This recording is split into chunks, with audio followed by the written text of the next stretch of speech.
whoever you are, wherever you are, hope you are blessed and doing safe. Ladies and gentlemen, greetings, family.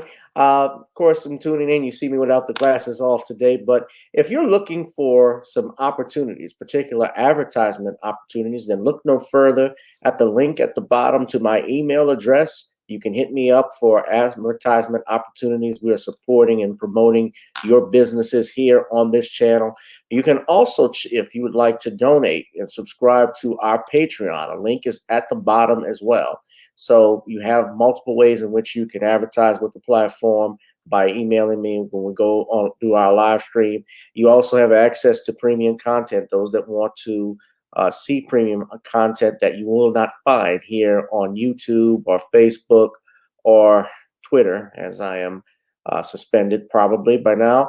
You guys can check out the Patreon at link at the bottom. But advertisement opportunities, definitely email me, gavin.gh1@gmail.com for rates. And for the Patreon, it is the same as the YouTube channel. It is channel gboot2786.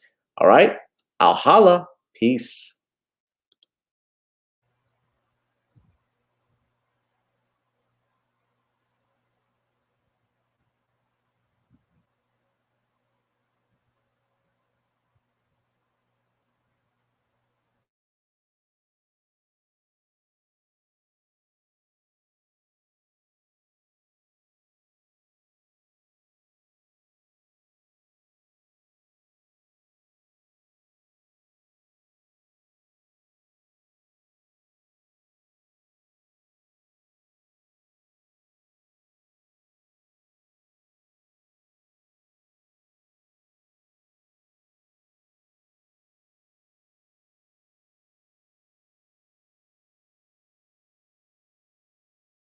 I'm attorney Gavin Richard. I grew up here in New Orleans, so I know how important family, friends, and community are to us. And helping others has been a lifelong passion of mine. If you've been injured in an accident, you may be out of work and faced with large medical bills. You'll need someone to fight the insurance companies so that you can get on with your life. Give me a call at 504-799-2288, and I'll be with you all the way. The law offices of Gavin M. Richard, going the distance so that justice may be served.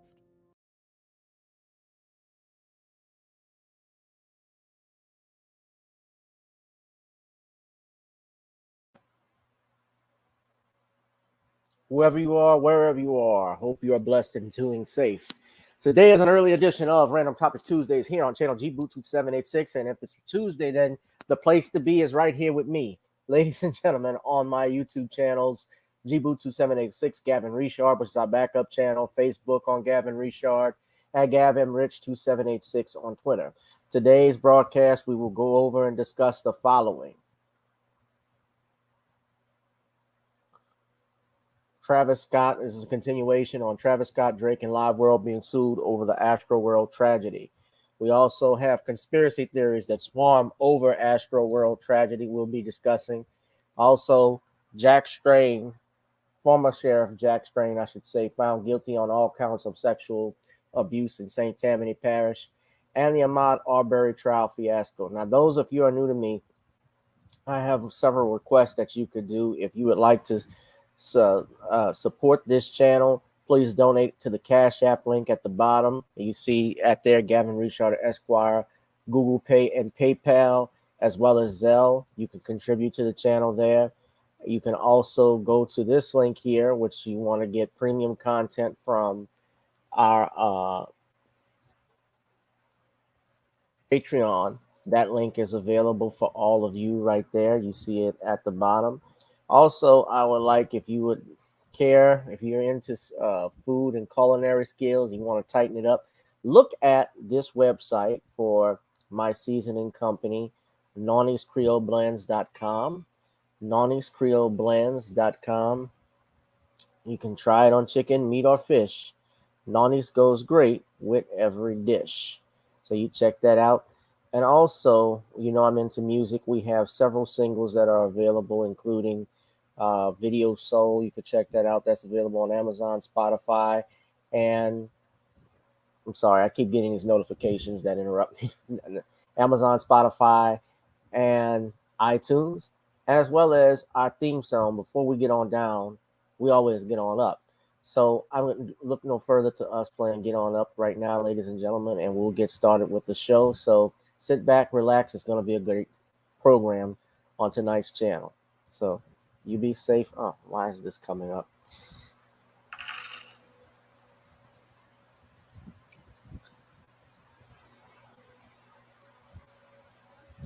Excuse me 1 second. I hate every time I log into this damn thing and it has this come up.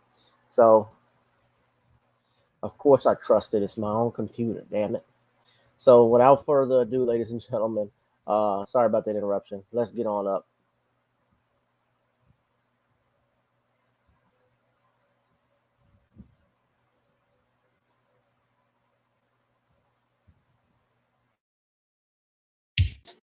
Girl, come on.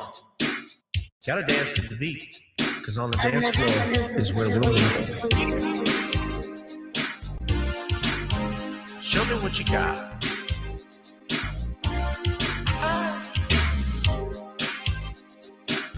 Gotta feel the groove. Feel the groove, get on the floor.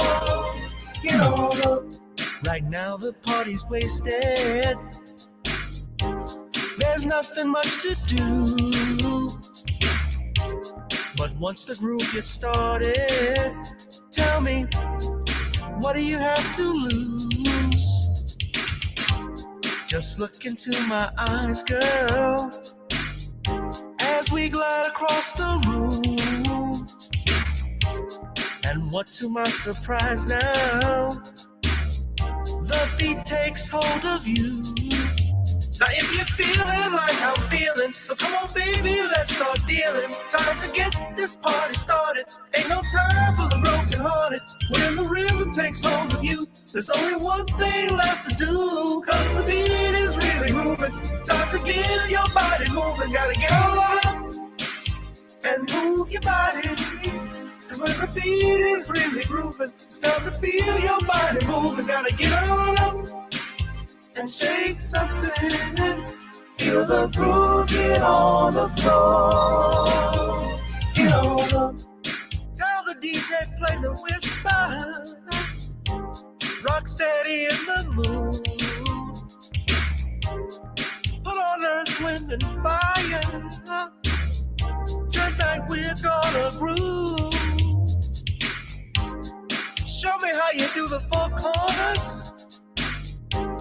Electric slide or two. Hit the bus stop or do the bunny hop, baby. It's really up to you. Now if you're feeling like I'm feeling, so come on baby, let's start dealing. Time to get this party started. Ain't no time for the broken hearted. When the rhythm takes hold of you, there's only one thing left to do. Cause the beat is really grooving. Time to get your body moving. Gotta get on up and move your body. Cause when the beat is really grooving, it's time to feel your body moving. Gotta get on up and shake something. Feel the groove, get on the floor. Get on the. Now 2020 hasn't been the best year of all times. We've been dealing with death, the pandemic, racism, bad policing, and all the bad rhymes. But like Uncle Snoop once said, if you breathe and you achieve. And so if you're ready, I need you all to get on up. Are you ready?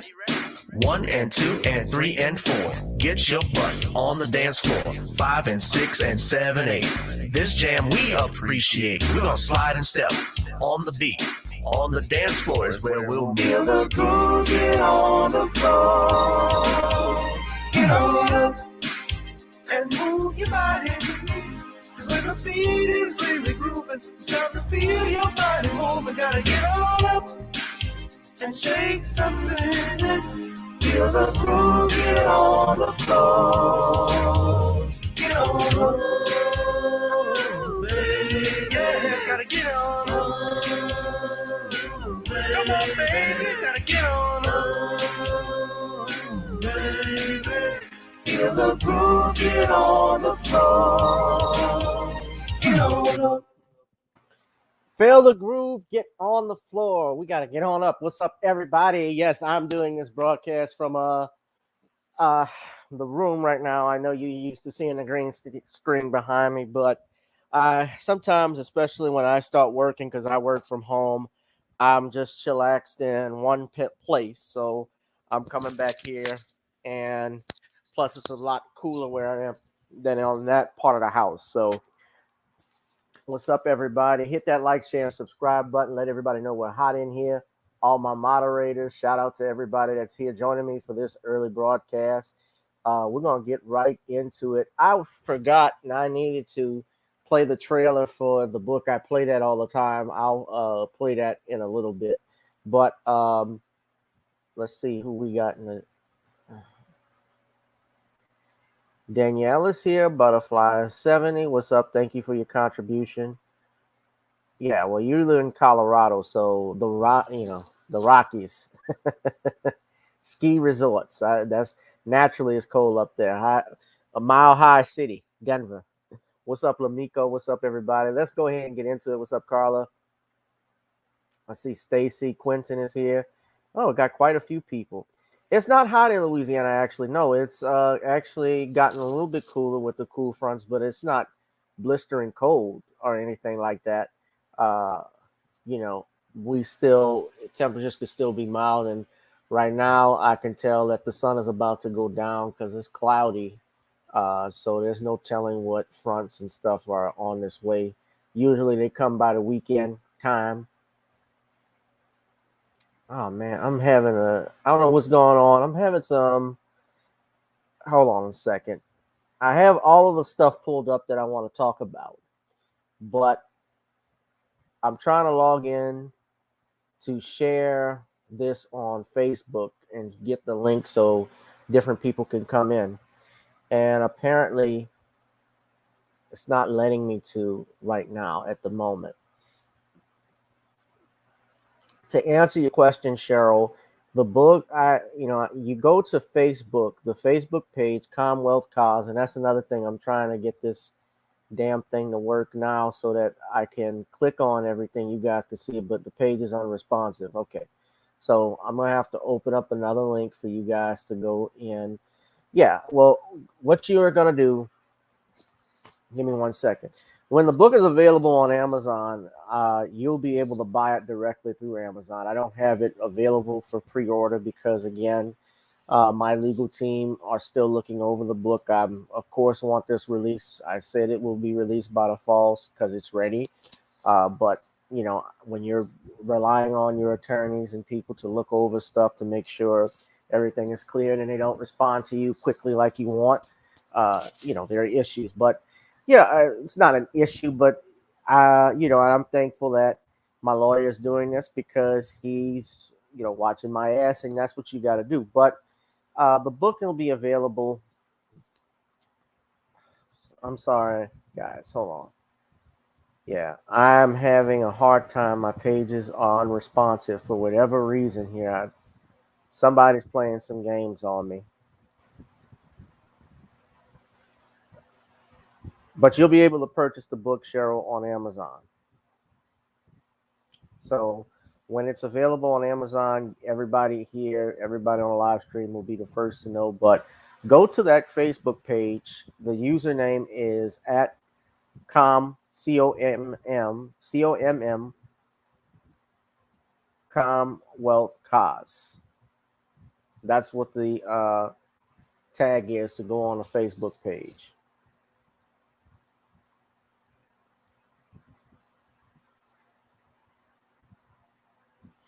That's right. Attorneys have attorneys. You're absolutely correct.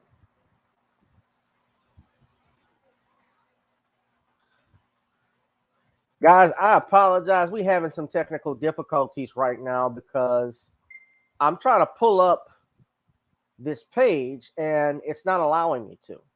It's stuck. I don't know what's wrong.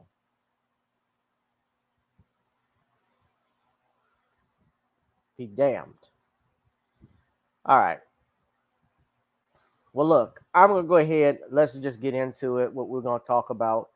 I didn't have a particular order, but let me start with this. Of course, conspiracy theories that swarm over the AstroWorld tragedy. Now, Most of you already know, unless you've been living under a rock, about the incident, tragedy that took place this past weekend out in Houston, where rapper Travis Scott, along with Drake and a few others, were performing, where a crowd of at least 50,000 people were present. And somehow or another, according to fire marshals, a surge occurred, which resulted in the deaths of eight people and 308 people ages from 14 to 27, and 8 people were killed, as well as 300 injured, some even going into cardiac arrest.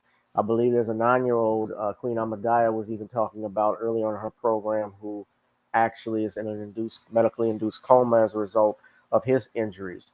And it appears most of those people, especially when something like that happens, it's from their deaths result from asphyxiation, especially if they're being trampled over, if they're being crushed, your ribs, you're not able to breathe.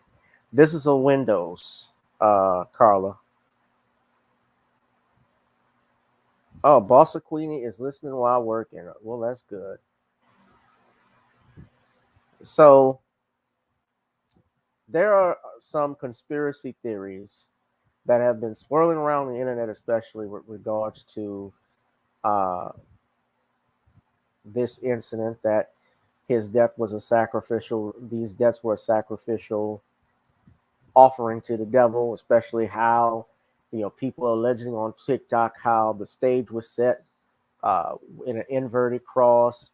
People reported demons walking outside on top of the stage, on top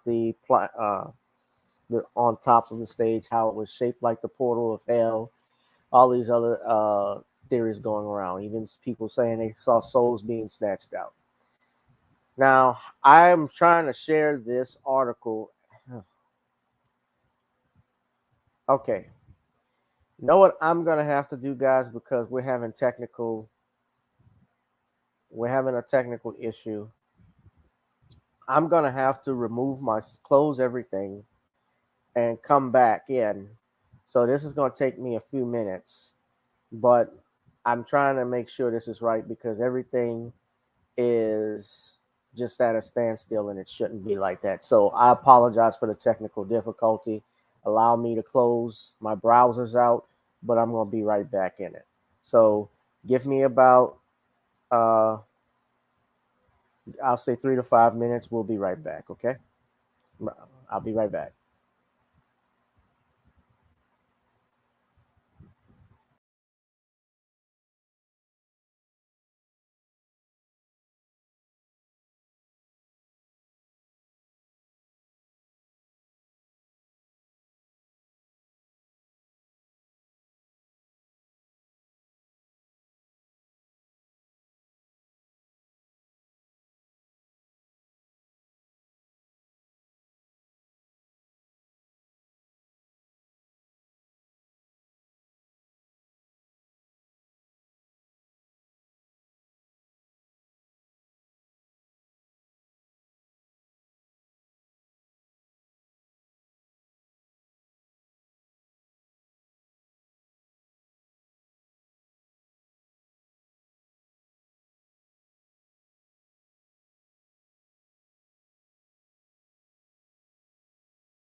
All right, I think we're back now. So hope you guys are still there. I see Boston Queenie stayed. Darius from Atlanta. What's up, my dude? Darius is here. Davita Jenkins. Butterfly stayed. Yeah, please come in, hit that like, share, and subscribe button, guys. Yeah, so I had to restart the program a little bit, take our intermission. So yeah, so we're talking about the conspiracy theories that swarm over the AstroWorld tragedy. Now, I'm gonna tell you guys something. You know who is happy that all of this attention right now is on Travis Scott and not on them?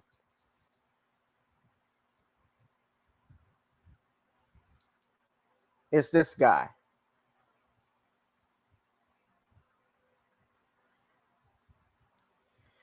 This is who's the happiest person right now. Alec Baldwin is happy because all of that shit that was going on with Alec Baldwin.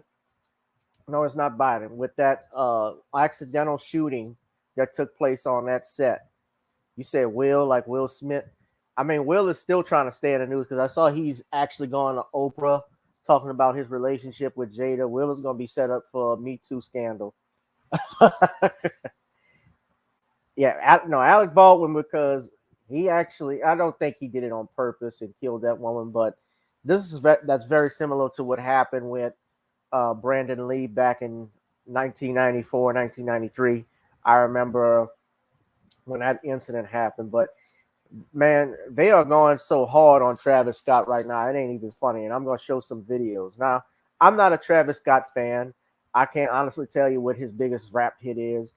I don't like much of these. I don't like these mumble rappers. I don't care for him. I know he's married. Well, he's not married, but he's in there with the Kardashians and so forth. I mean, everybody that mess with them men. Yeah, Will does need a bad distraction. What I was gonna say is everybody that messes with those men, with those women, something bad happens to them. Either you OD or you lose your dick. One of the two. Whatever it is, I don't want to mess with them.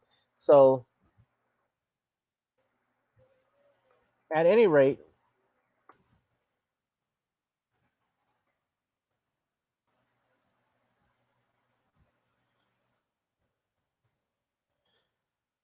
you have a lot of conspiracy theories, and I'm going to show you a video right now. I don't know who this person is. Everybody claims they're Travis Scott's manager at this festival. Let me say this, and I've said this before. This incident is not the first that has happened in history. Travis Scott is not the only performer, rock and roll, rap, hip hop, whatever, where people in the crowd have died. There's been a surge where there's a crowd surge and people are pushing all the way to get up to the front and they stampede over people.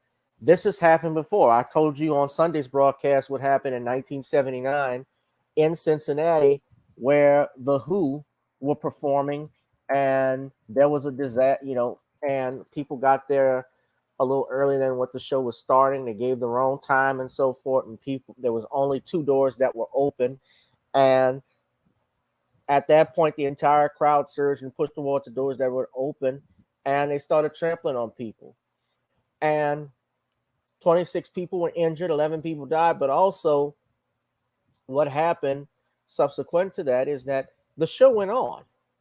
Now you got people that talk about how Travis Scott, he continued to perform after all of this, like he didn't care. And you got to realize too, if you've ever been to a live event, you can't even hear the person next to you. So if you got 50,000 people or more screaming, plus the music in the back, I don't think Scott can hear what's going on. And I saw these fools dancing on top of the ambulance. One fool dancing on top of the ambulance that's trying to get into the crowd. And I saw Scott did stop. And he was trying to direct attention. And eventually the concert did stop. There are video footage of people that subsequently has come out of trying to get the attention of the cameraman. But I want to show you this. So I just actually turned this on, and I don't even know who this person is. Well, exactly. And the whole thing about the portal to hell and so forth. I don't know all about that exactly. I've seen that, and yeah, Hollywood, I know is they call it the devil's playground, but I want y'all to listen to this. This guy claims to be With the Travis Scott's ex-manager. I don't know who he is, but it's got over 209,000 views just today. He just uploaded it today, and I don't know who the Anderson family is, but they've made a lot of money, a lot of views off of this. But this is a less than 2 minute clip. Travis Scott is the worst person I worked with in my entire career in music. Oh wow! 8 people are dead and hundreds more are injured after Travis Scott's callous, reckless behavior at AstroWorld. And I hate to be the one saying this, but I saw this coming and I tried to tell everyone.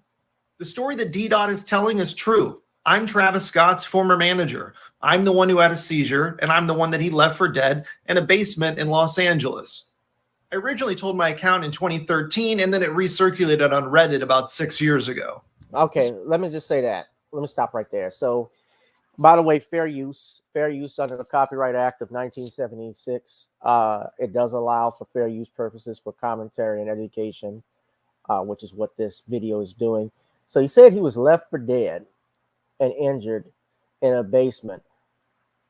And he said he told his story. Now, I noticed here, let me just rewind. It looks like, I don't know if you can read that, but this guy claims he posted this, but this looks like this is on a Facebook page.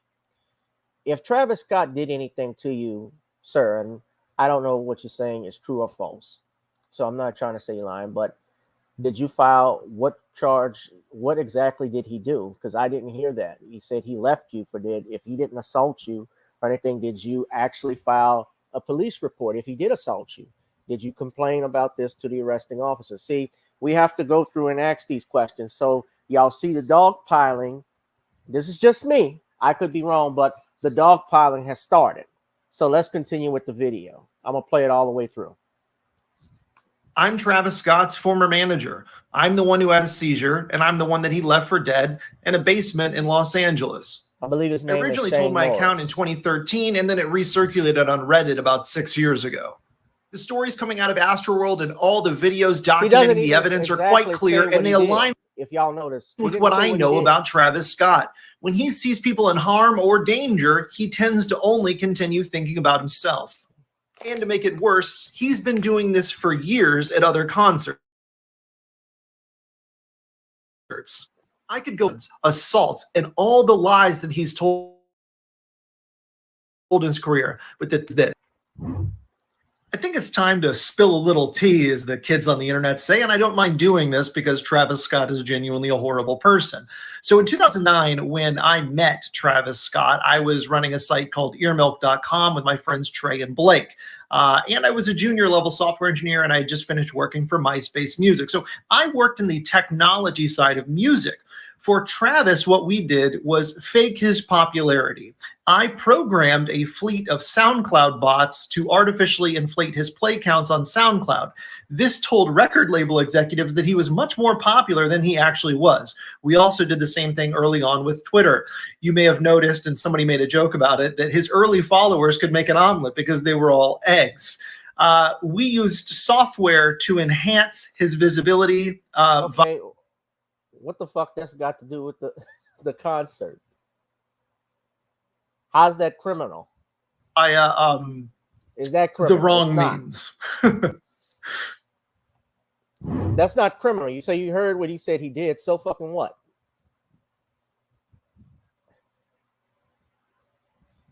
They are out for blood. You're all right, Tina Ferguson. Now, let me get to the satanic conspiracy theories that has been swirling. And look, like I said, the Who incident was one that happened. You also had in 2000 the Roscoe Festival. You had the Love Parade disaster in 2010. So there have been countless incidents. I mean, where someone has died at a dance music festival. I mean, there were 21 people that were killed. Now, this was in Germany. And I'm going to combine these two. I have two separate topics, but I have essentially, I'm going to merge all of them in because Scott is being sued, and I'm going to show you who the attorneys for that is. But let me go to Newsweek now, and show you this video that they have here that was circulating, and a couple of other things too, because I see the people that come out, and you got to be careful. And this is not not me saying that some of this may or may not be true. You know, if I believe in, if there's a God, there's a devil. If there's a devil, that means there's a God, and I believe in God. So yeah, I do believe conspiracies do happen. I've heard for years how Hollywood was the devil. They called it the devil's playground. You look at the stuff that they put out on television today. It's not positive. It's certainly demonic. I mean, even Eddie Murphy, if you saw Comedians in Cars with Jerry Seinfeld, he talked about how Sammy Davis Jr. approached him and said, you know, Satan is just as powerful as God, man. You know, I think, you know, Sammy Davis Jr. was into that a little bit for a well-being. And Eddie Murphy even said he stopped fucking with him after that. Excuse my French, but yeah, let's go ahead. No, I wasn't.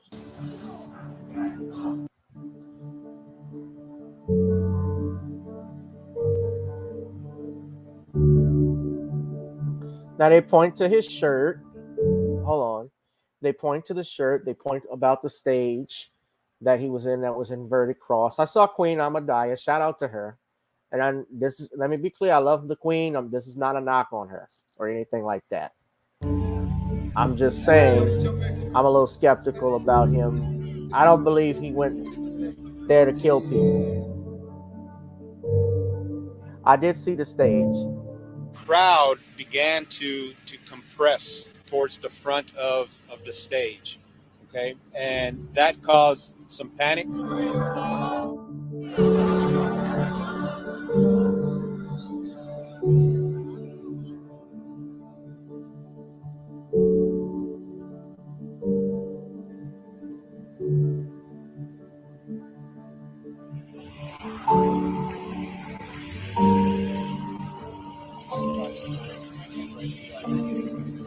You know, last night was tragic on many different levels. I'm honestly just devastated. I could never imagine anything like this just happening.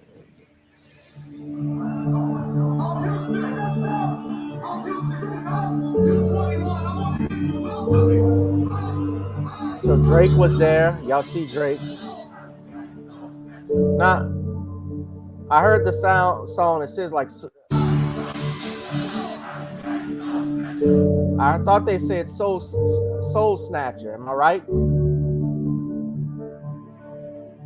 Y'all can't read this, but Drake released a statement. He says, I've spent the past few days trying to wrap my mind around this devastating tragedy.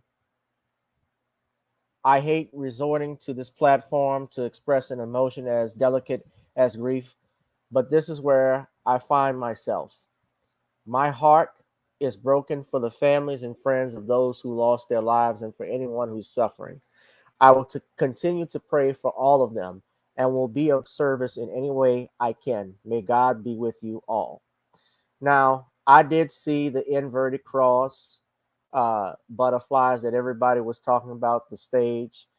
You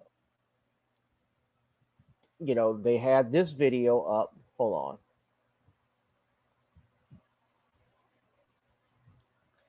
They had this up. What's up, Rashana? Invasion of the Body Snatchers. Well, that's even worse, Davida. I don't listen to mumble rappers. I'm sorry, I don't listen to hip hop anymore. I'm not gonna say I don't put.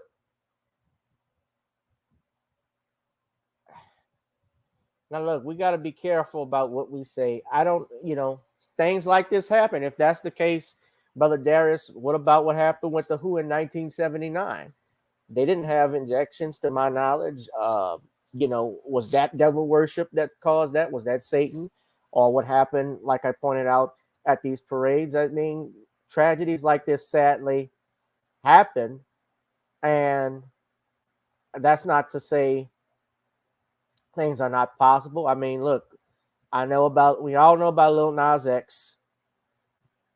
So yeah, a lot of those celebrities, do they participate in stuff like this? Yeah. And yeah, conspiracies are real. If two fools go and knock off a liquor store, they get charged with criminal conspiracy of robbery. So that stuff does happen.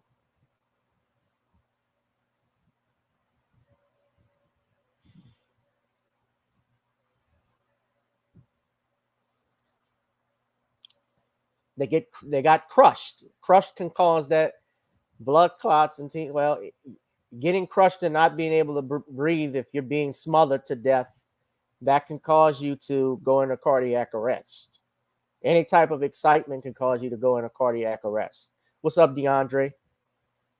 Now, Travis Scott, I will say in fairness, and I think this was a wise thing he's doing, they are refunding everyone who attended, who purchased the tickets there. He's giving them all their money back.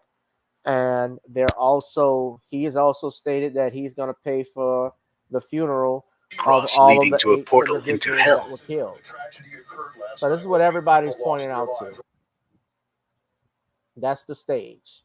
And going to a portal through hell with the flame and smokes. What else?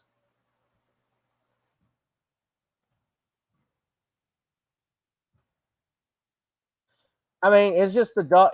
My thing is, it's the dog piling that's going on. He's gonna be sued, along with Live Nation and Drake, because this stuff goes on. That happens. This is a lawyer's. I hate to say it, but this is an attorney's meal.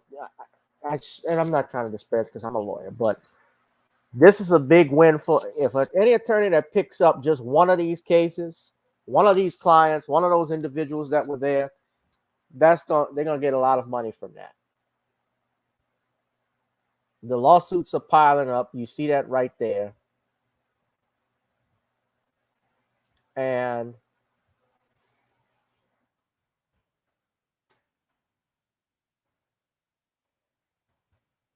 I've seen the videos of people saying this. Let's go and look at something I want to point out.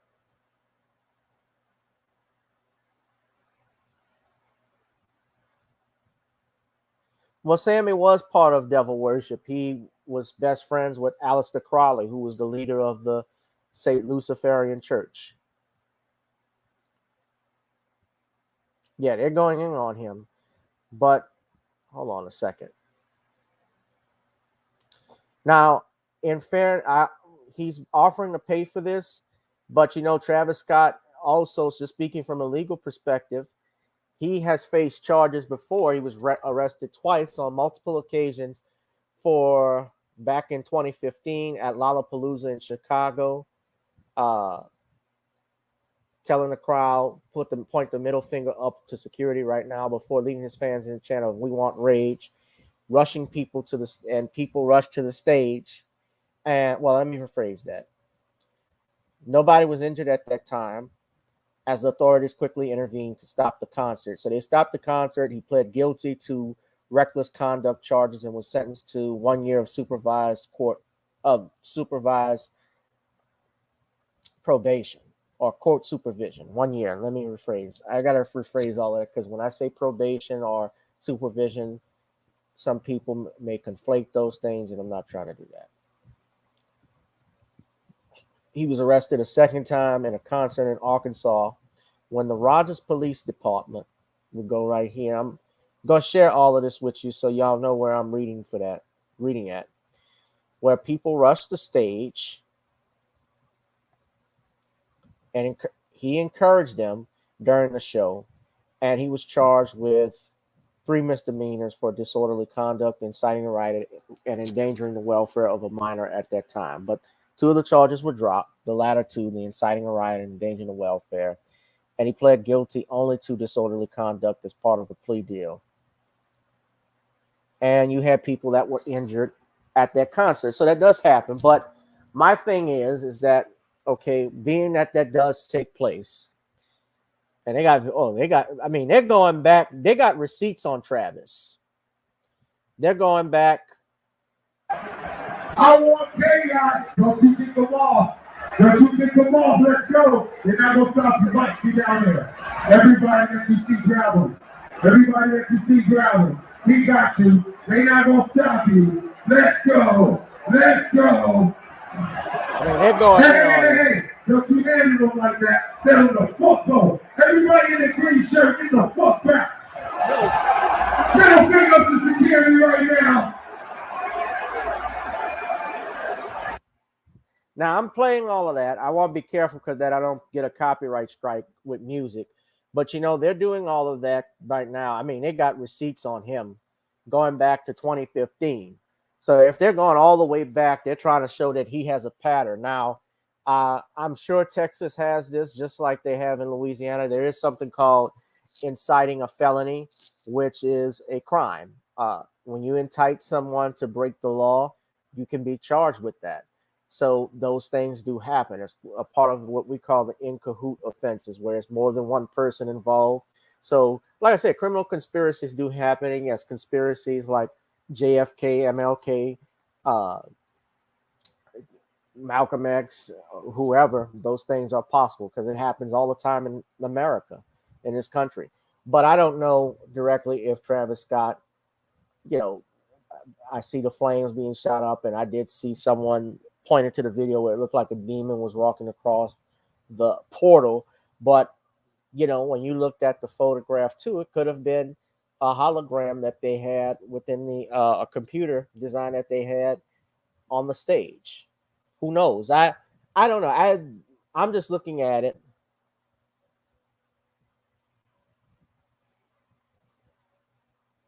And I'm just saying, from my perspective, this is a dog pile. Now, I know the lawsuits will come, but already, let's just switch to this topic. I'm going to play a little bit of the video.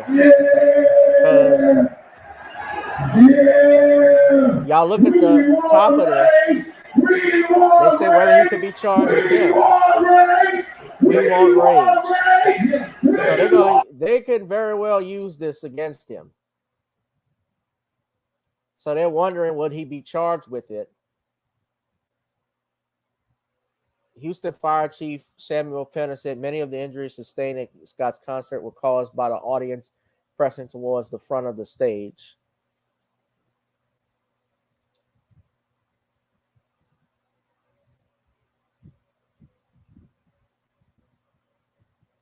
And that caused some panic and started causing some injuries. Now, here, Houston Police Chief Troy Finner released a statement following the incident, noting that he had a brief and respectful conversation with Travis before AstroWorld Festival to discuss his concerns. I met with Travis Scott and his head of security for a few moments last Friday prior to the main event, Finner said in a written statement on November 8, 2021. I expressed my concerns regarding public safety and that in my 31 years of law enforcement experience, I've never seen a time with more challenges facing citizens of all ages.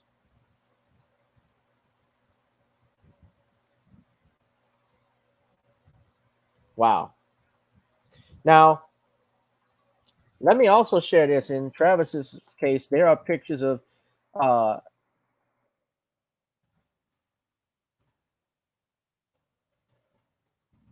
rushing the VIP section, from my understanding.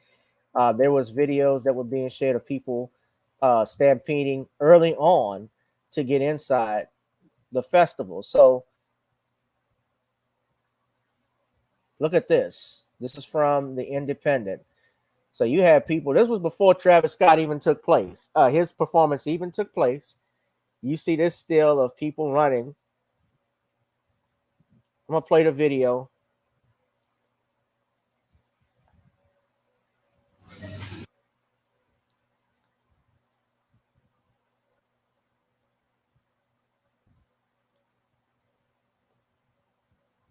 The hell's going on?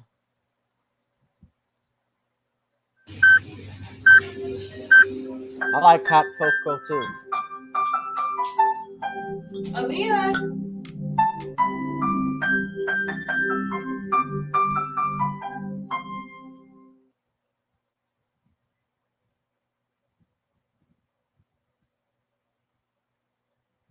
Now y'all look at this.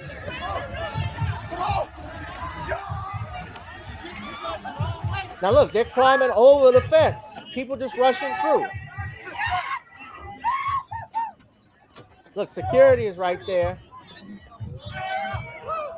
They're not even going, they're going through the metal detectors. They're not even checking that.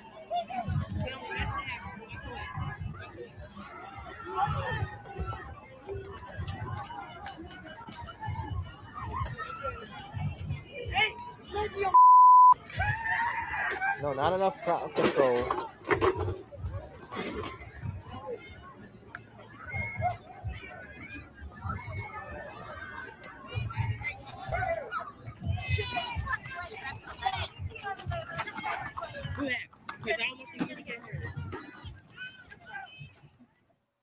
Now, I'm going to stop sharing that, and I want to share with you this because the lawsuits that are pending. I want you to look who's taking on the case now in Houston. He's a popular attorney. You all see this here, but none other than Tony Busby.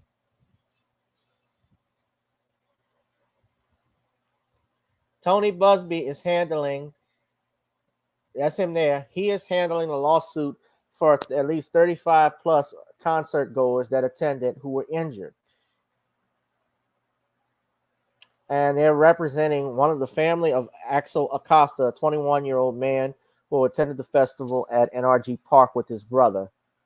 I remember I told you earlier this week that there was a lawsuit that was filed that Saturday. So now Busby is coming in representing the rest of these families. And I guess this is a clip from the press conference. Now, you all know who Tony Busby is. He represents those women that accuse Deshaun Watson of sexual misconduct and filed lawsuits on behalf, those masseuses. So you knew he smelt this. He smelt money when this came.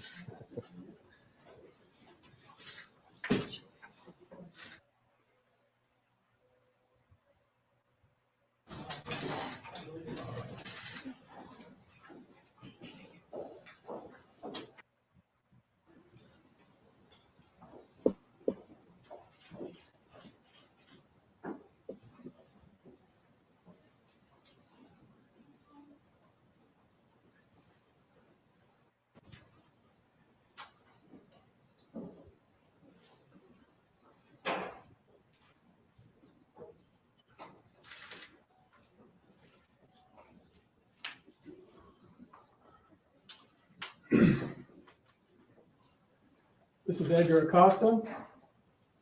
This is Joel Acosta, Cynthia Acosta, and Jesus Acosta. On November 5th, 2021, more than 50,000, mostly young people, attended a what was supposed to be a two-day concert event known as AstroWorld, put on by Travis Scott and the other defendants in this case. During the first night of the concert, y'all notice 8 that of the concert goers died. He didn't mention the other defendants. He just mentioned Travis. And scores of others suffered significant injuries. One of those killed was 21-year-old Axel Acosta. Axel died as a result of the phenomenon known as crowd rush. Crowd rush occurs when you have an extremely large and high-density crowd moving in one direction in a confined space. People involved in a crowd rush get carried by a river of people uncontrollably. Importantly, people that have been involved in crowd rush typically do not die from being trampled. They die from what is known as compressive asphyxiation, from the sheer force all the way the body is being stacked on top of them. This is exactly what happened to Axel. The immense force of the unruly and out of control crowd, created by the defendant's gross negligence, created such significant pressure onto his body that he could not breathe. The air was literally slowly squeezed out of him.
something he does annually, if I'm not mistaken. Thank you, Superstar Bella. That's something he does annually with Live Nation and the AstroWorld.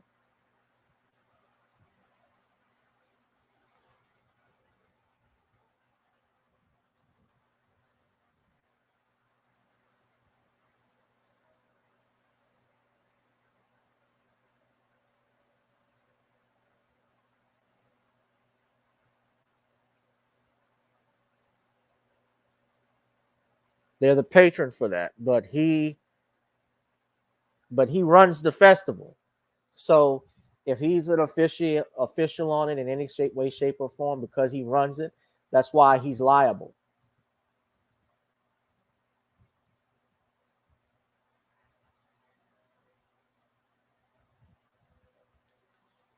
That's why they act. Well, I should say not liable because he hasn't been charged, but civilly liable, but no lawsuits. The lawsuits naming him also because of his name. He's the big star there. Him and Drake.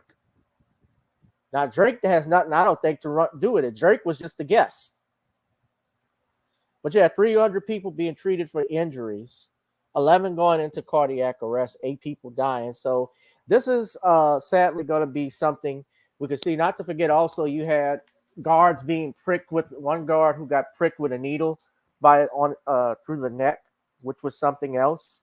I never heard of something like that. But another main thing you got to look at it too. When you see that picture, you notice of the 8 victims, they were all not black. So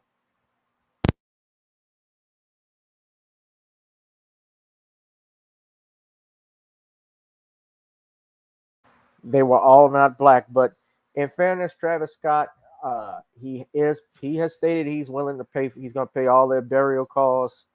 He was going to take care of the attendees.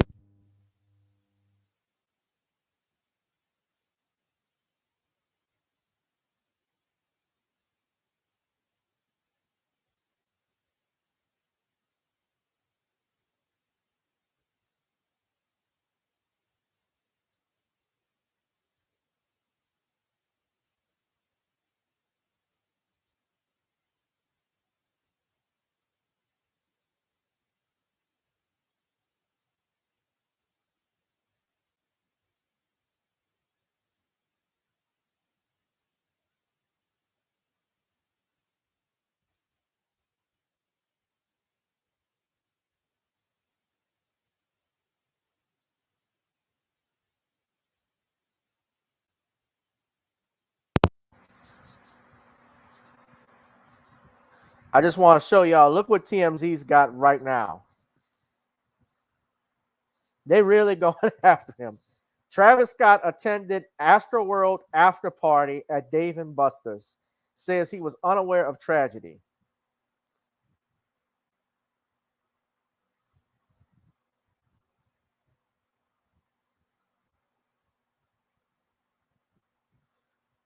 Now, the sources say he wasn't aware of the severity of the situation when he arrived at the party. As far as timing, this remains consistent with the fact that no one, including the police, have publicly confirmed the gravity of events that had taken place. Yeah, but this is TMZ. Y'all a bitch for this. They are a bitch for this.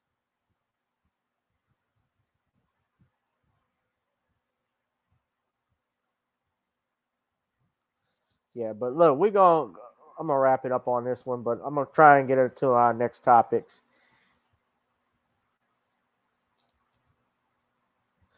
I'm not muted.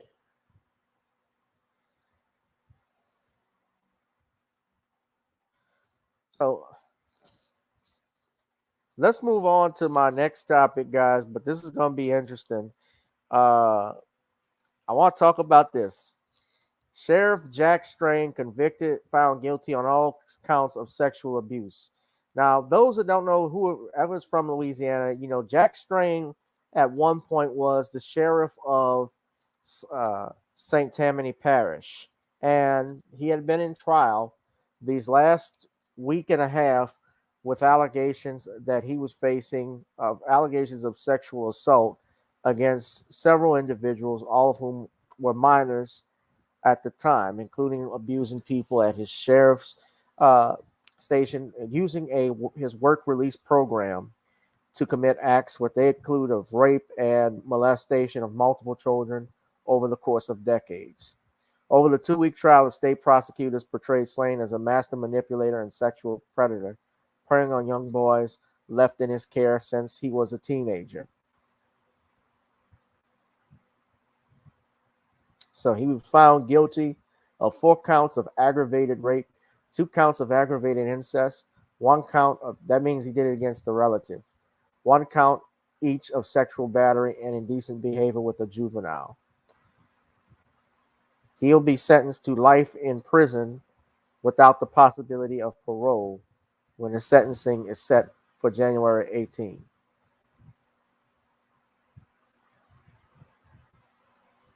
So we go to WWL with the latest. Former St. Tammany Sheriff Jack Strain has been found guilty as charged. Good evening, everyone, and thanks for watching. I'm Katie Moore. And I'm Sharice Gibson. After 2 weeks of emotional testimony from victims and more than 5 hours of deliberation, Strain now faces life in prison for his 8 sex crimes charges. Strain was found guilty on all 8 of the counts. That's 4 counts of aggravated rape, 2 counts of aggravated incest, indecent behavior with a juvenile, and sexual battery. We do have team coverage from Covington tonight. Paul Dudley has more from the DA, but first we're going to speak with Erica Ferrando. She has covered this trial gavel to gavel, heard all the testimony. So let's go to Erica for the latest. Katie, we have heard very graphic and emotional testimonies from those 5 male victims. And today, after 5 hours of deliberation, a jury found Jack Strain guilty on all counts. The evidence was compelling. The evidence was overwhelming. The evidence was convincing. District Attorney Warren Montgomery said justice has been served following jurors returning a guilty verdict in a matter of hours in the trial for Jack Strain.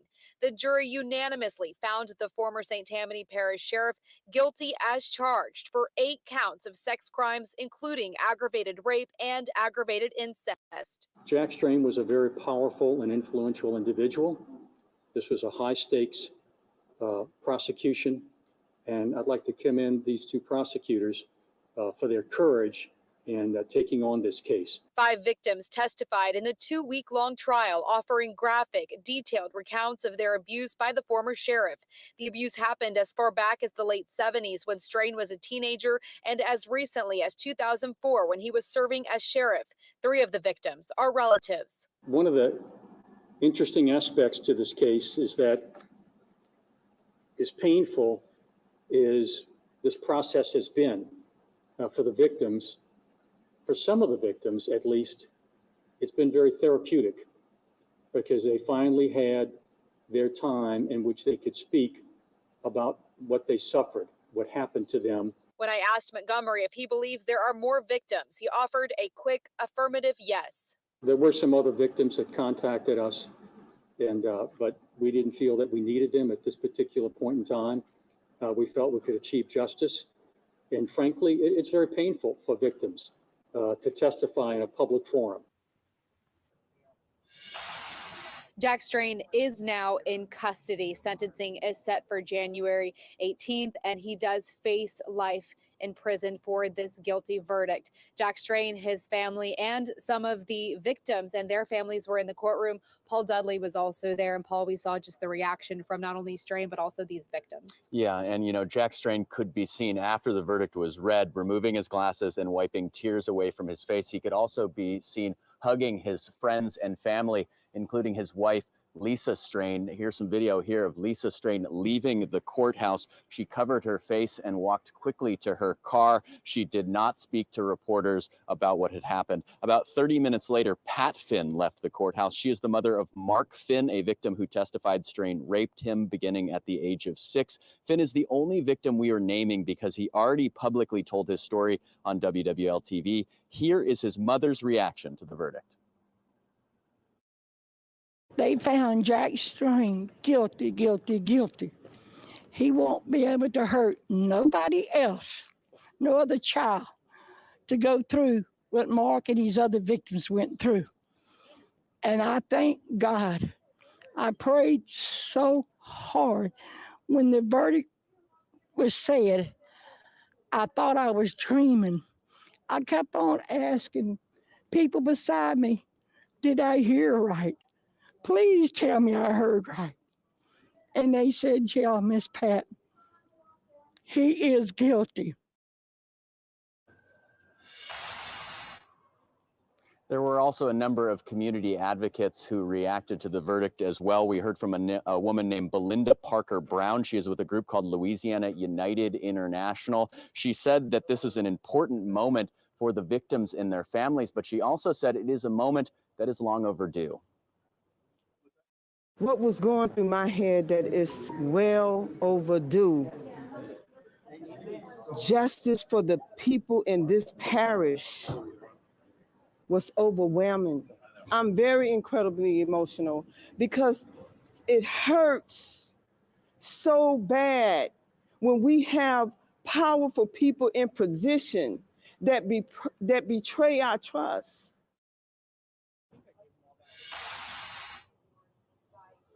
Jack Strain left the courthouse, headed to the St. Tammany Parish Jail. Eventually, after the sentencing phase, he will head to a correctional facility. And as Erica stated earlier, he faces life in prison without the possibility of parole.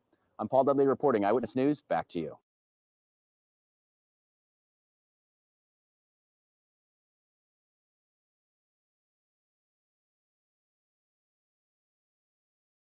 Ladies and gentlemen, what's interesting about Jack Strain is that I remember when he was sheriff of St. Tammany and he made these comments. He said the following back in June of 2006 in regards to those Katrinians from New Orleans. This is what Jack Strain said, and this is why I have no sympathy for him. He made this remark. There's been an increase in crime in New Orleans, so some people are fleeing to nearby St. Tammany Parish, but the sheriff there is not exactly welcoming them. Here's Sheriff Jack Strain in a TV interview. I don't get into calling people names and all of that fact, but if you're gonna walk the streets of St. Tammany Parish with dreadlocks and chiwi hairstyles, then you can expect to be getting a visit from a sheriff's deputy. Chiwi hairstyles? Well, that got writer Jimmy Israel thinking. The Katrina Love Fest is over, and He said, I don't get into calling people names and all of that fact, but if you're going to walk the streets of St. Tammany Parish with dreadlocks and chiwi hairstyles, then you can expect to be getting a visit from a sheriff's deputy. Well, what I will say now, of course, Jack Strain didn't want anybody with chiwi hairstyles in his parish. He's about to go to the chiwi hairstyle capital of the world.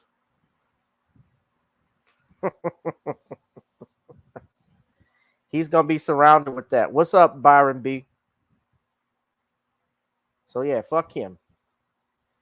He doubled down when he was asked back in July of 2006 to retract his statement. He doubled down saying he was not going to retract it. He would not apologize for his remarks.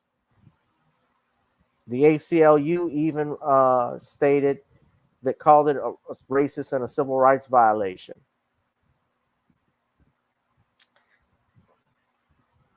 And Strain responded by saying that the ACLU was distorting comments about suspects in the murders of 2 adults and two teenagers from New Orleans in a trailer in Slidell. The suspects were identified as 2 young black men, one with dreadlocks and one with the shorter, tighter curls known as twists. His style was strange compared to locally made cheese curls. He told WDSU-TV that people walking around with dreadlocks or what he called chiwi hairstyles can expect a deputy to visit. Yes, this is racial profiling 101.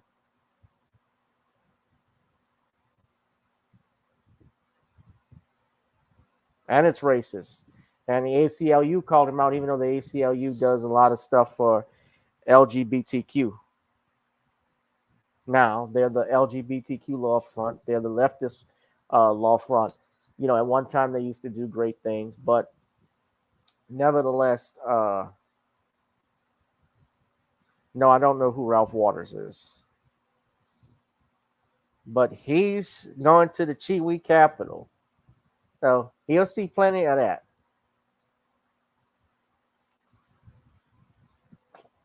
And he's going to have a lot to think about for the rest of his life.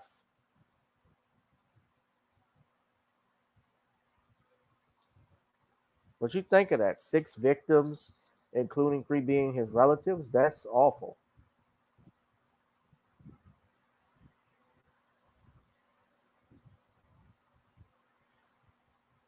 Yeah, well, you know, Angola is nothing but a big farm.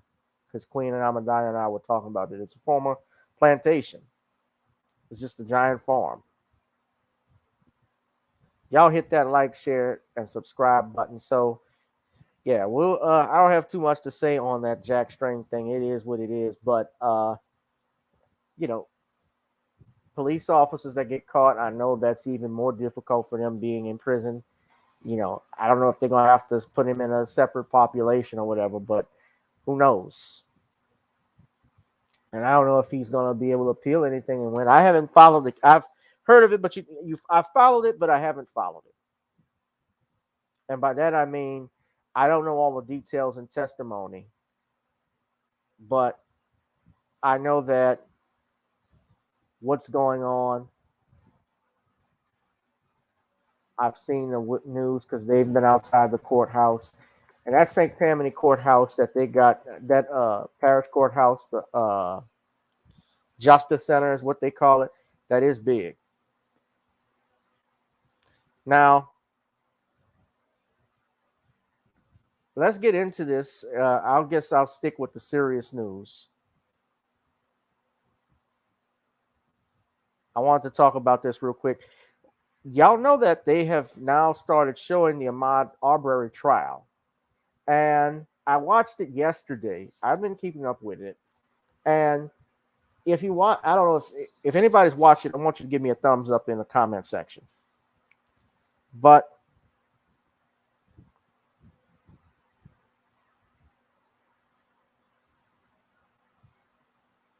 I've been following it, and it seemed like what the prosecutors were doing, especially yesterday, they had the detective on there, on the stand.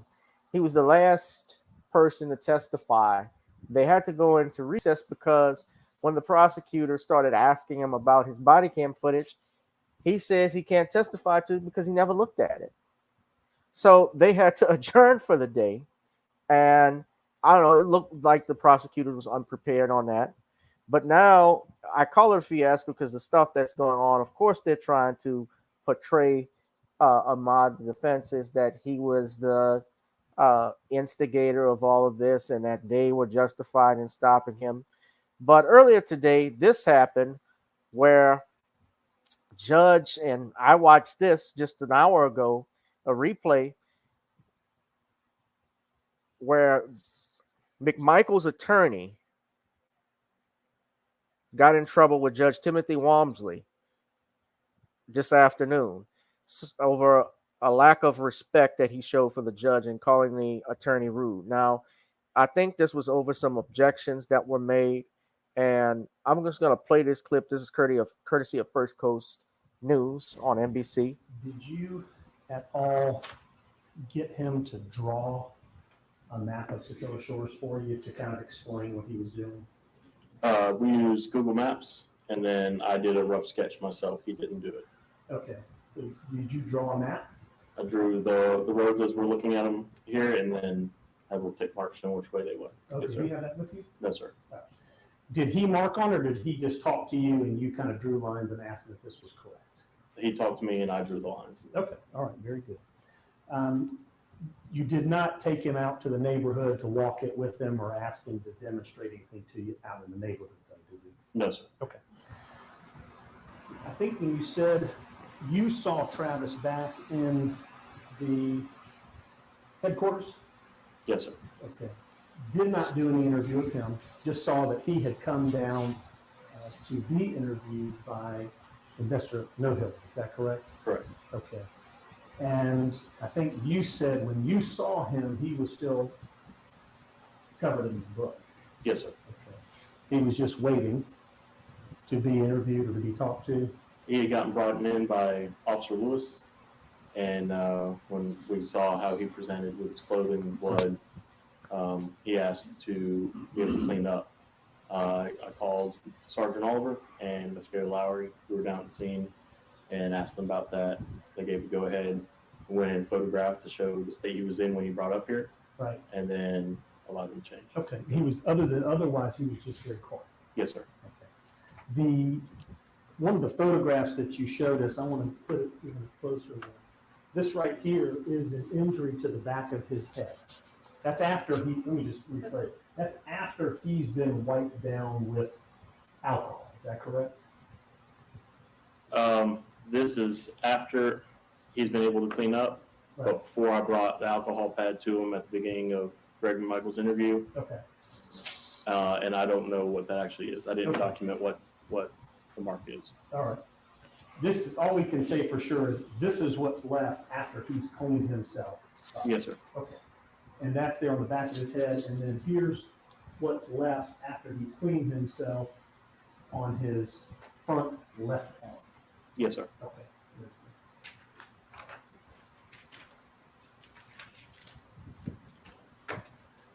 Now, do you have any experience with Satilla Shores, the neighborhood itself? From time on patrol, I've answered a few calls in there and then just rode through on occasion. Okay. Have you come to learn the makeup of the neighborhood in terms of, like old retirees live there?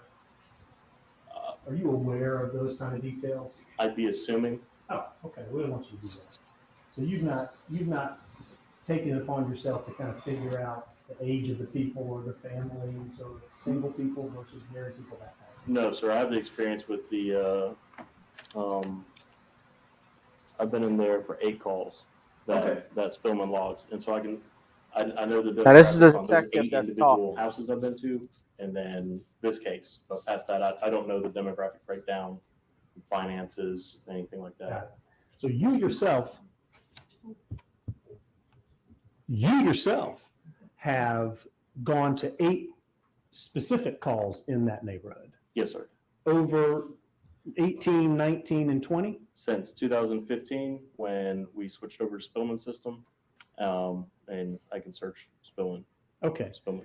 So we talk a little bit about this system, but essentially there is a system for Glenn County that keeps track of the calls that come in particular areas, all the way down to the address of the call. Okay. And the call type is something that's determined by the operator that takes the call. Is that correct? Generally, and then it can be changed later. So if something's unfounded and it was listed armed robbery, but it turned out to be a problem with person, the officer can change it later. Okay. If appropriate. All right. And it's essentially just based on what the citizen says that's calling. Yes, sir. Okay. Now, one of the things that we started to talk about was you went into 220 Satilla to take a look around at night. Yes, sir. Okay. And because, is it fair to say you did that because Greg McMichael was telling you what he believed Mr. Aubrary was doing in that residence? Yes, sir. And overall for the case, but right. Generally, So yes, sir. it's by going there, you are looking to determine or to try to understand that somebody may have entered that dwelling with the intent to take something. We're going in to get a picture, get an idea of what the structure is, what's inside of it. So all facets, not just that, Right. but also, what. This is what he's trying to do. He's trying to make Ahmad the victim. Now, remember, the owner of that dwelling, that construction site said nothing was taken. And there was video footage of different people that entered into that property. Plus, how did the McMichaels and Roddy Bryan know exactly that Ahmad, if he did, take anything? They couldn't have. Is there anything obviously stolen? Is there anything obviously not stolen, completely void? But we went in for all those reasons. Okay. But one of those reasons is to determine if this is a dwelling or a structure that somebody could go in there to steal stuff. Yes, sir. Okay. And the idea is you've been told about break-ins. Yes, sir. That doesn't require something getting broken. You don't have to kick a door or break a window to make a break-in. No, it's commonly used for just going in, entering. Yeah. Burglary, don't have to actually steal something. It's just entering with the intent to steal something. Objection at this time. This is the law the court is going to give the jury to ask this officer, or actually to have Mr. Sheffield testify to what the law is and then ask this officer to agree with it is inappropriate. Objection inappropriate, I don't think is a legal objection. The reason I'm asking these questions, though, is because he's investigating, and I want to understand the way he's investigating and the decisions that he's making. So I'm asking him to help me understand that he's going in there to determine whether or not a burglary or some type of intent to enter to steal. That's all. Okay. Well, it's the relevance of defining, that's really the objection. So, well, you don't need to argue with me either. So it's actually sustainable relevance. As the court has already instructed the panel a number of times, the law will be given to you from the court. And again, what lawyers say is not testimony or evidence in the case. Couched in those terms, you can ask him what he thinks, but let's not go ahead and define it for him. Okay. So when you're trying to, what are you trying to figure out when you've been told that somebody committed a burglary? Objection. That's not an evidence. Nobody's told him that anybody committed a burglary. And so therefore, especially that day, to ask him about this is facts not an evidence, and counsel's trying to testify. You were told that somebody committed a burglary, weren't you? I was told he was going in there repeatedly, and break-ins was used, burglaries was used for the neighborhood throughout. It's sustained because that's Mr. McMichael's statement, and he's already testified that he did not follow up on that. So it's sustained. Okay. You did not follow up to try to determine if a burglary had been committed at 220? Objection. Once again, formal question. On what day? He's already testified to what he did, and you've asked him, it was either you or Why I'm so confused. Go ahead. I'm sorry. I'm following. Ladies and gentlemen, if you could please take a step outside. So this is why the judge told him to step outside.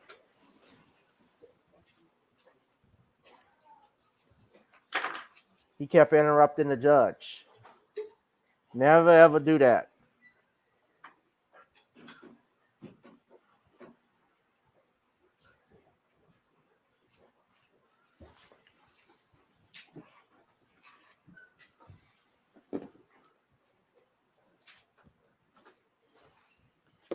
Please do. Mr. Sheffield, yes, sir. You can agree or disagree with this court. That is your prerogative.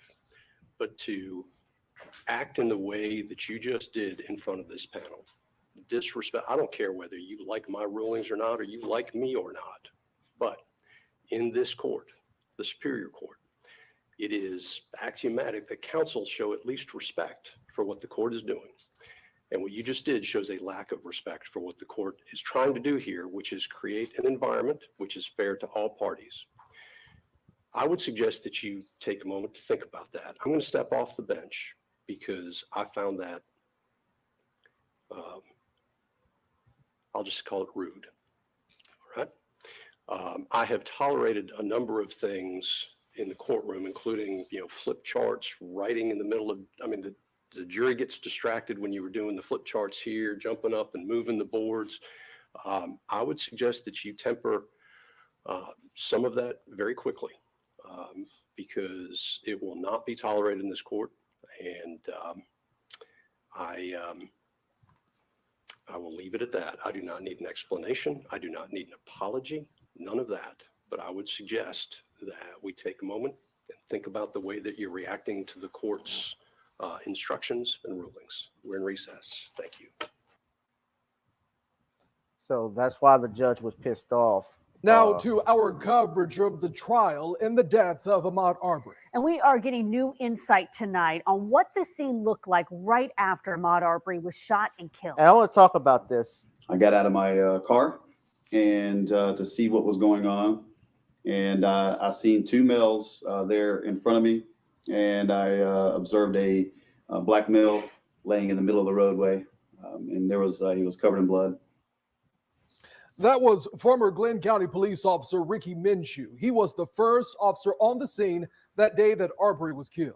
And he was on the stand for most of the day today. He arrived at the scene within seconds of that shooting. And he explained today why he did not render any sort of medical aid to Aubrey. He says he was the only officer on scene and that there was no one there to watch his back.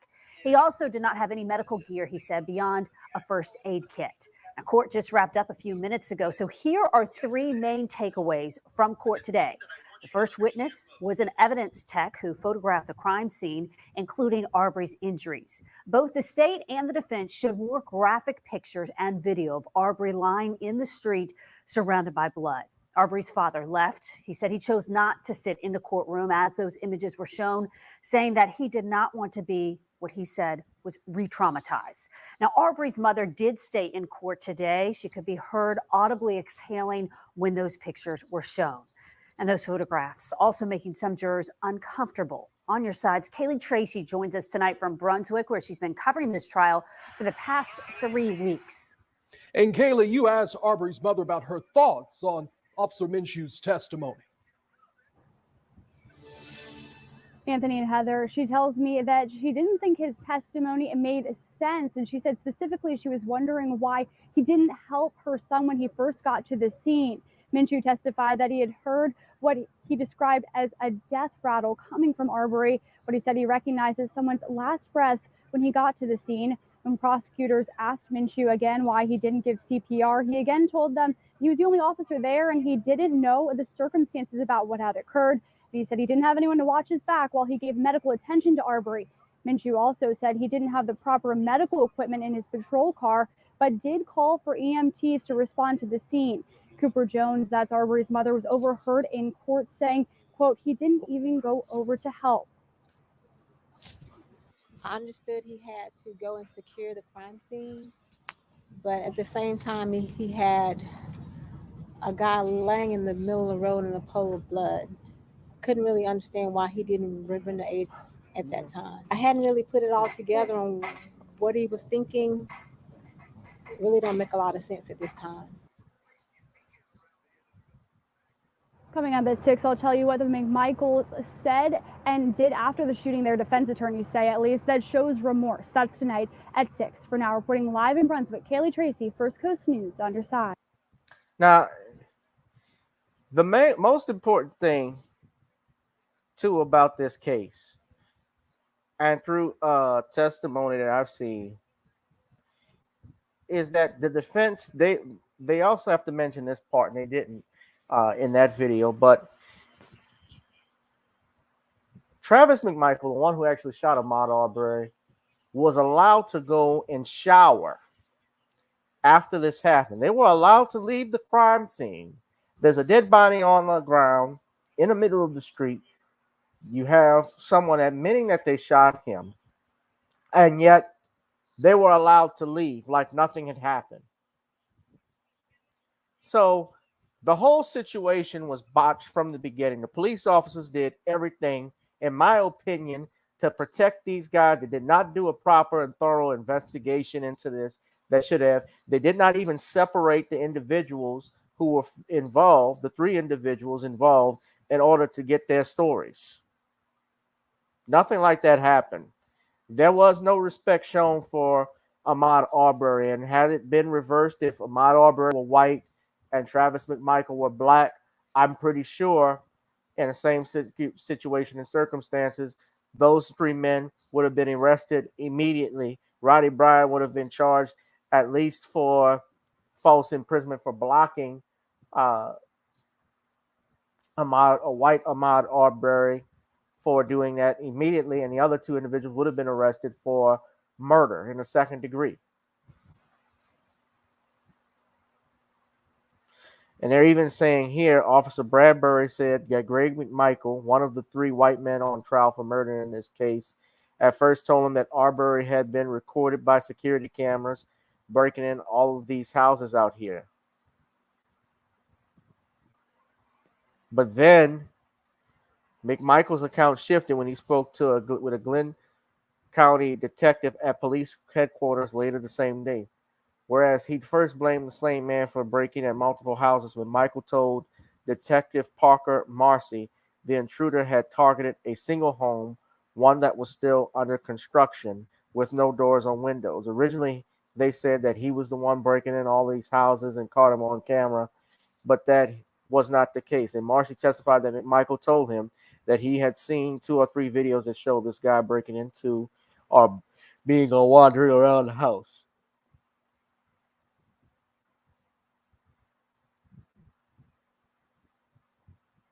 So, and that's Travis McMichael. That's Judge Walmsley.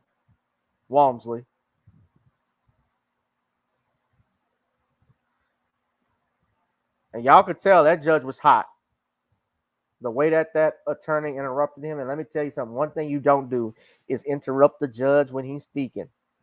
But we're going to continue to go over this and document this trial. I saw that someone said that the Kyle Rittenhouse case, the prosecutor's dropping the ball. I haven't been following that one too much. I hadn't seen what happened lately, but y'all let me know what's going on.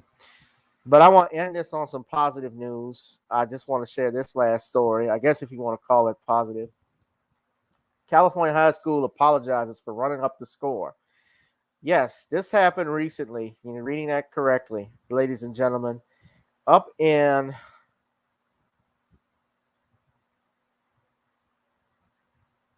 Inglewood High School principal Debbie Tate issued a statement on Monday apologizing to Morningside High School, saying the administration will work to ensure the school's football program conducts itself with the highest level of sportsmanship and integrity going forward.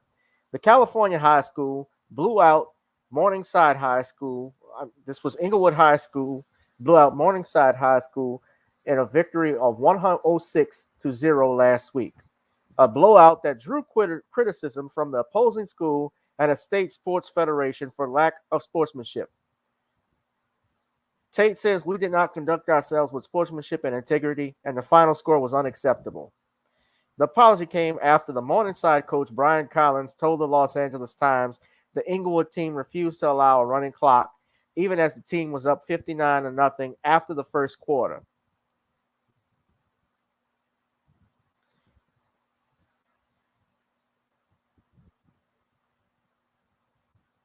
Here's my thing for that coach up at Morningside, Brian Collins. I have a question. Shouldn't the problem be with your football team not being able to score, or hell, not even able to stop the other opposing team?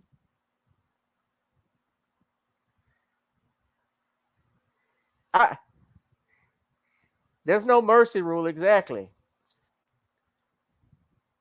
They want to stop blowouts. Tell the Morningside team should cancel their football program. Calling it classless. It's your job to stop me. Everybody knows this. Look, even in the NFL, there have been blowouts. I think the highest scoring NFL game of all time, or the highest blowout, was 72-0. Yeah, get rid of the Morningside football team and start a lacrosse team. Shit.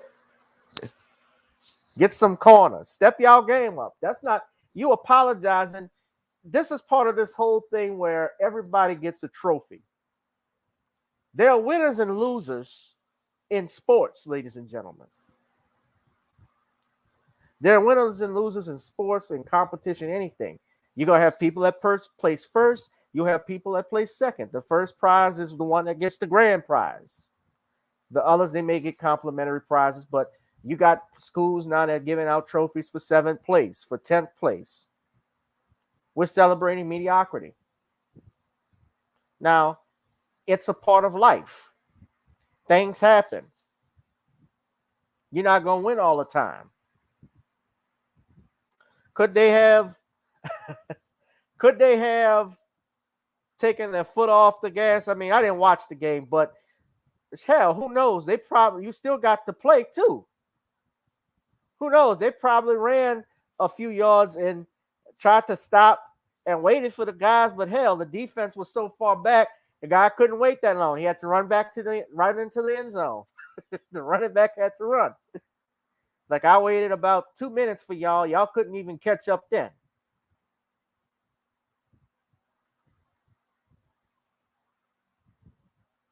The points were too much even for the scoreboard. Look at that.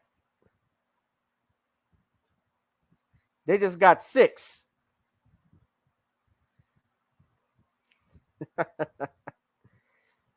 But you got people apologizing for that.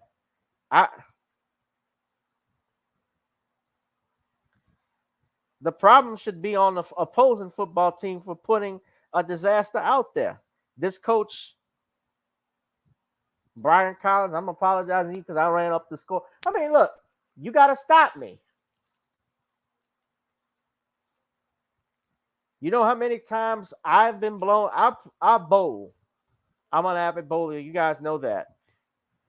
My teams, we've actually had to bowl against opposing teams that will have come into the game with 100-point handicap. Now, what that means, if you're familiar with bowling and handicap, is that if each player, especially based off their average, those that are not exceptionally good, they get extra points, which will help so to keep the game even and lopsided versus if they're playing a team who have no handicap. And if that team that I'm bowling against who has that high handicap and my team who has no handicap, we have to bowl basically well above our average in order to keep them out of the game, to win the game.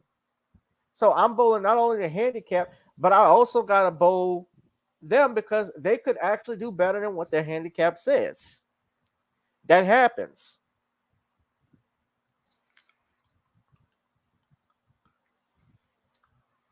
Just ban the team, exactly. The problem ain't with that team. They're good. Shit, they're going into the NFL. Y'all going to the NFL stadium selling hot dogs and shit. Peanuts. Hit your peanuts. That's where them corners were.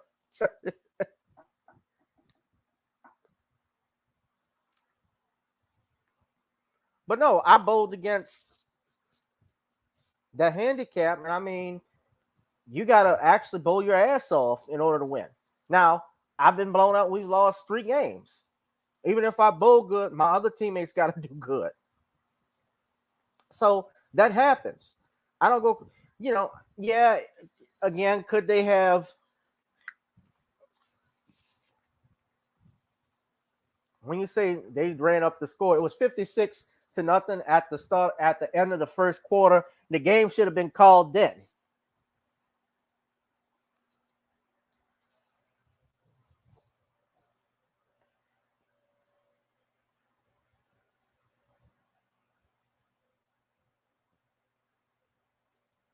Peanuts, get your peanut. 56-0 at the first quarter. The game should have been called then. That's an he should be apologizing for putting that on the field and I'm not trying to diss them because these are high school kids and they'll learn from this. I hope. I think the lesson will be go to baseball. Go to baseball. There's no running up the score on that. It's so damn slow to watch and follow baseball. In there for 4 hours watching somebody trying to hit a ball over a plate.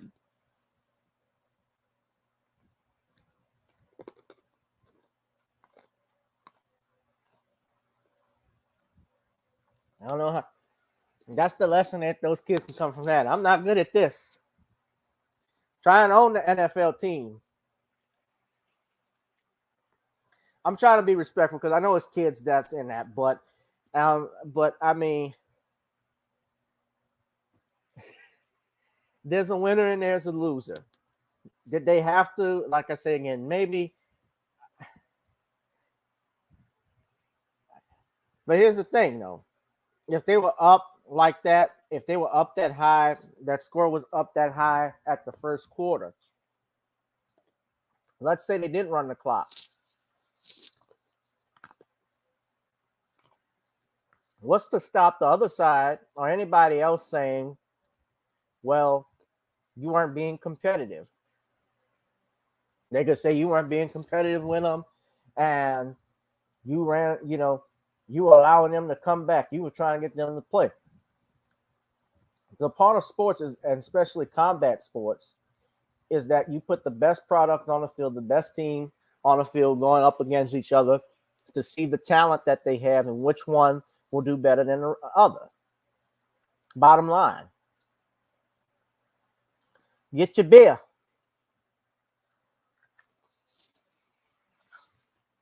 I could do a whole material on that. I got my inspiration to write some new jokes. I'm gonna go to the comedy club tomorrow and do that. Hot beer, 15 for hot beer. Bud White, get your Bud Light.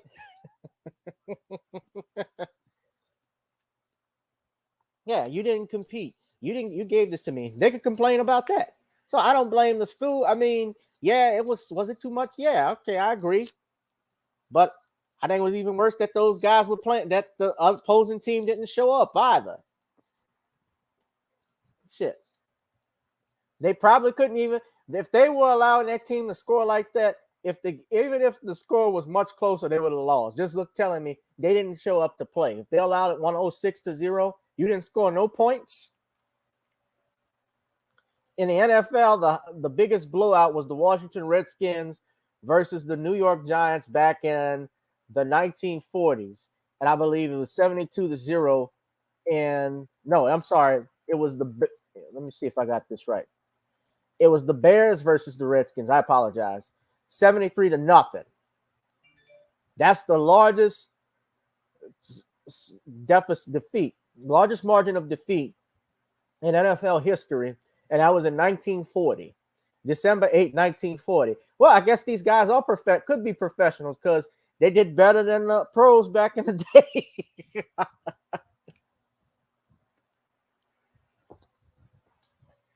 But damn, 106-0. That's awful.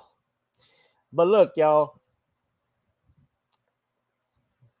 Shit, who knows? Tina, the second string. Who knows? The other 50 points could have been the second string, Tina. If it was 56-0, and he sat all of his his starters out. If the second string came in, oh, you know that motherfucker's gonna be in the draft. You put up 50 points in 3 quarters. Oh yeah, I'm drafting you. Not even a field goal. Nothing.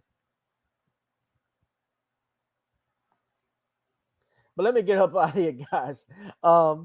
Yeah, but y'all check out, of course, our website, Naughty'sCreoleBlends.com. Try it on chicken, meat, or fish.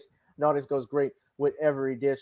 Guys, if you could, please donate to the Cash App. It's Gavin Richard Esquire, Gavin Richard Esquire. If you love this channel, you love this platform, you love what I do, we do this every Sunday, Tuesday, Thursday. Shout out, I saw Butterflies contributed. Thank you. Anybody else can contribute. I'd appreciate it. We will have Sean James back on this Thursday. The book that we are talking about, of course, the trailer for the Commonwealth of Pennsylvania versus William H. Cosby Jr.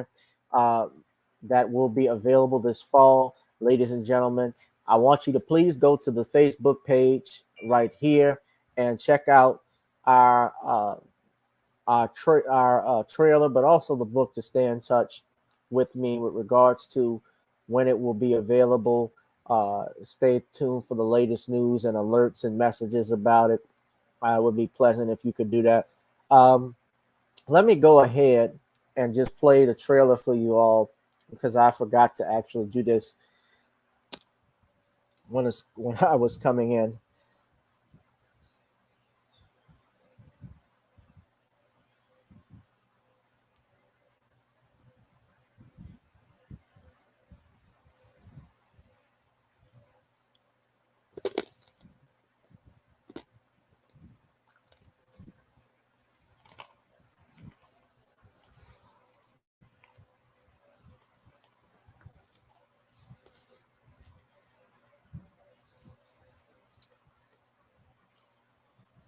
That's funny.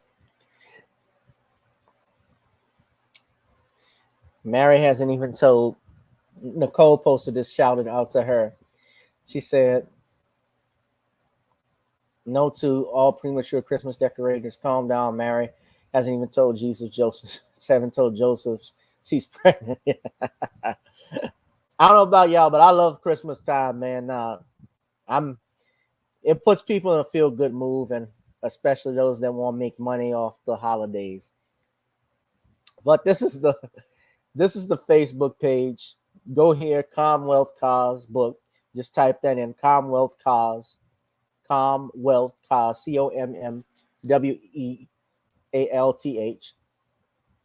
Subscribe and like that page, ladies and gentlemen.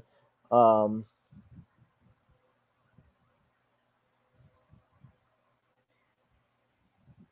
I'm gonna play the trailer before we get out of here. This is the trailer for our book, The Commonwealth of Pennsylvania versus William H. Cosby Jr. Let me go ahead and play that right quick for everybody, since I didn't play it earlier. Hold on.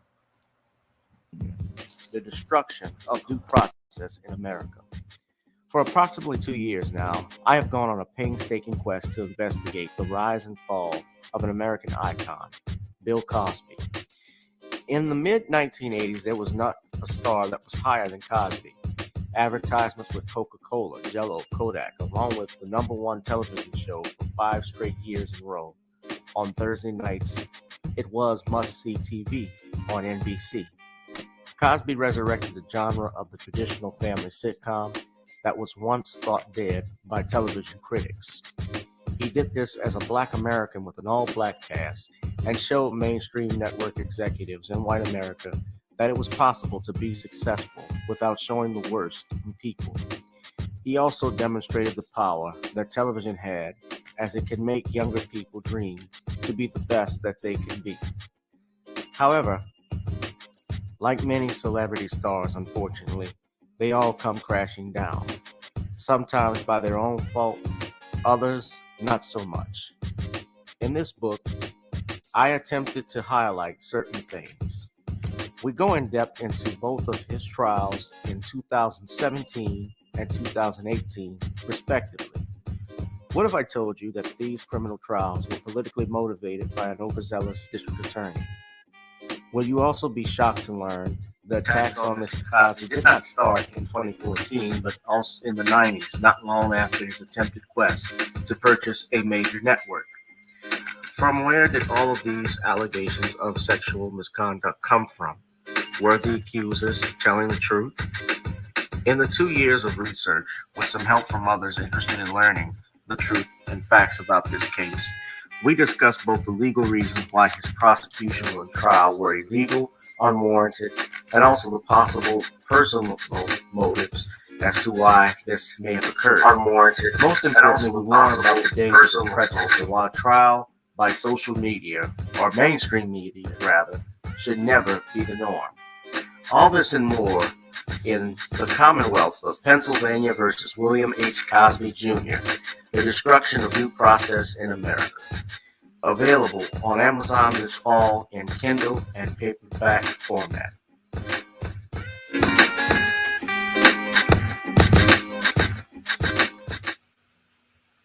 Yeah, all right. That is a trailer for the book. Again, we're going to be playing it all this week, especially as we get ready to release the book. I'll let you all know when it's available. So go to this Facebook page, Commonwealth Cause.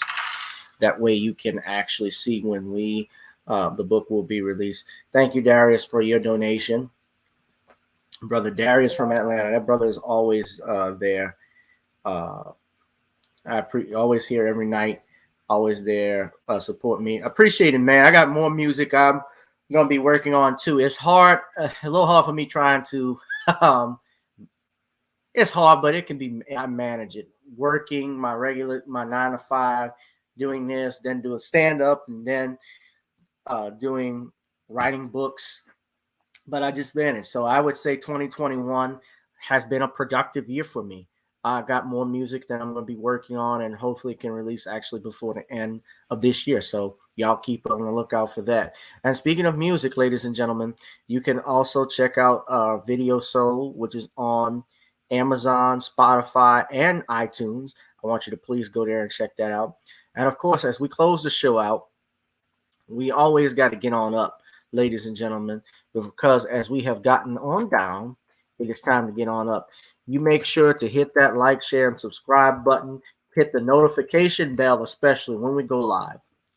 And I will be talking about various topics of Random Topic Thursdays, which is our main show every Thursday night at 8, or otherwise, unless I'm not able to attend, we bring on Brother Sean James and we discuss various topics from, I don't know exactly what we'll talk about. We'll find something, but all the latest trending topics in politics, mainstream media, pop culture, anything that you can think of, we will go in and discuss that. But you all be safe, be blessed. I will be back Thursday with our brother Sean James. In the meantime, ladies and gentlemen, y'all get on up. I'll holla. Love you. Peace. And rest in peace to that football program out in California. That in high school. That, whew.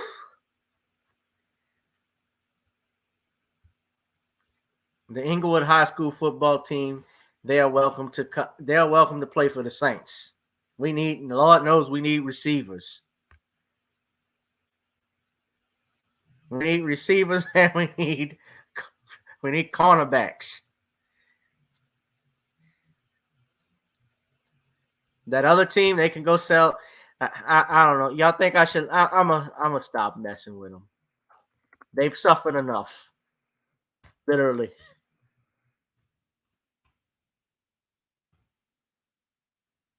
They've lost the Bifrost.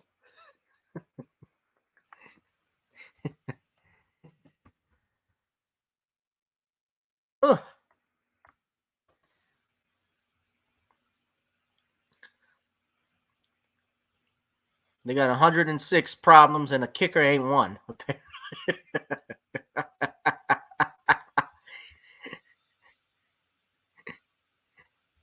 All right, good night.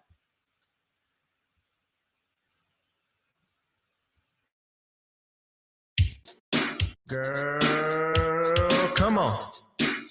Gotta dance to the beat, because on the dance floor is where we're moving. Show me what you got.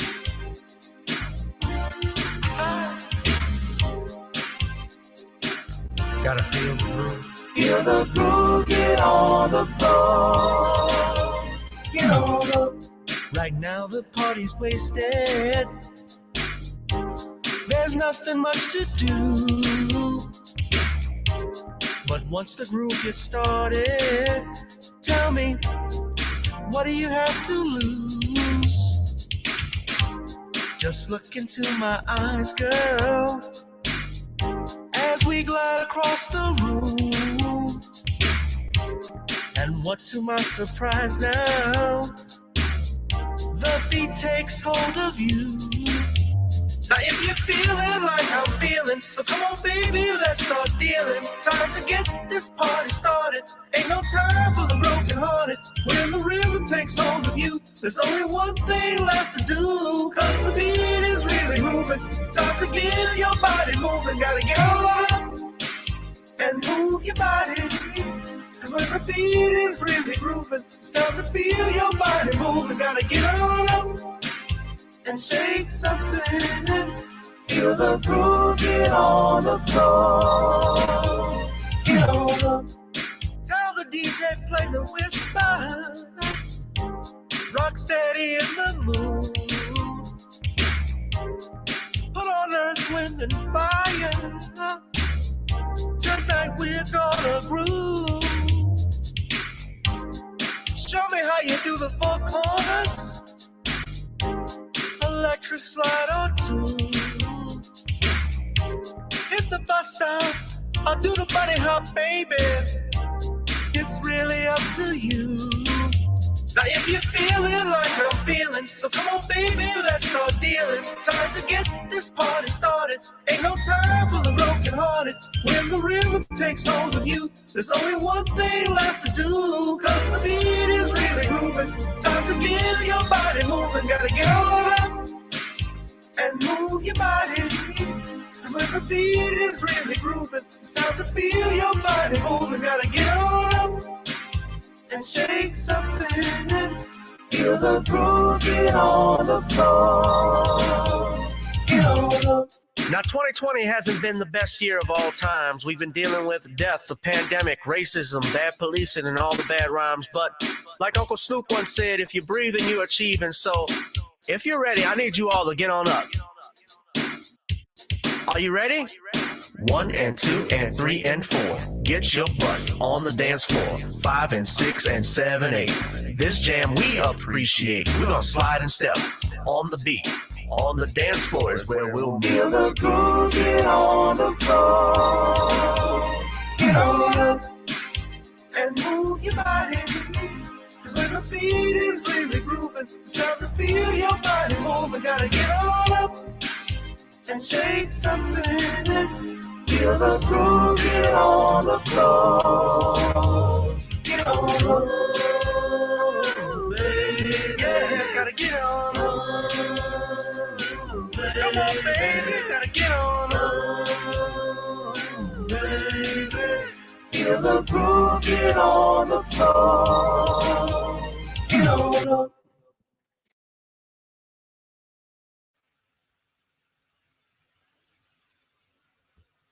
Those players needed steroids.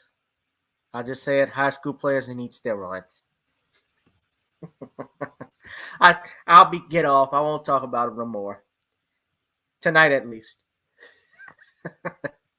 All right, y'all. Good night.